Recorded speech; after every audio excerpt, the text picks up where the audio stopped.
d'Ormuz, on parle du pétrole, on parle du GNL, mais ce sont les engrais. Et on est en période d'ensemencement, ça va avoir un impact sur l'insécurité alimentaire à travers le monde, et notamment dans les zones les plus fragiles, qui va encore s'accroître. Donc on voit en fait l'effet que ce point de crispation a et qui irradie bien au-delà des frontières de cette région. Et c'est la faute à qui ? C'est la faute à tout le monde, à Trump, c'est la faute aux Iraniens, c'est la faute à Netanyahou. Ce qu'il a fait Netanyahou dans cette histoire, il n'est pas au détroit d'Ormuz.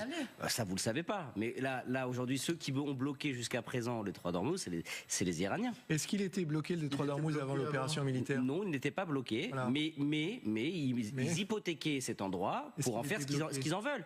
Et ils raquettent des marins. Est-ce qu'ils faisaient ça avant la guerre ? Mais ce qu'ils faisaient, le but de l'objectif, c'est de rééquilibrer des forces commerciales, internationales, en fait, cette guerre, elle a créé un problème qui n'existait pas avant. Non, elle a mis le doigt sur des situations de monopole qui, dans le cadre d'un commerce international, ne peuvent pas, parce que je suis pas content ou je suis en guerre avec toi, je vais donc bloquer la scène internationale. Ça n'a rien à voir avec la scène internationale, ce détroit. La privatisation du détroit, Isaac, c'est interdit en droit international quand c'est un détroit naturel. Ce que font les Iraniens est illégal au regard du droit international. Mais cette situation n'existait pas avant. Avec ce conflit, ils ont découvert qu'ils ont l'arme atomique. Elle s'appelle le détroit d'Ormuz. Et c'est pour ça que Trump, il va et fait le nécessaire. Le monde entier en souffre. Il n'a pas créé le problème, il est parti faire une guerre pour éliminer les mollahs et régler le problème du peuple iranien. Les Iraniens ont fait les fous en disant maintenant on va bloquer le commerce via ce détroit, et maintenant Trump réagit pour rééquilibrer les forces et libérer les navires qui sont bloqués.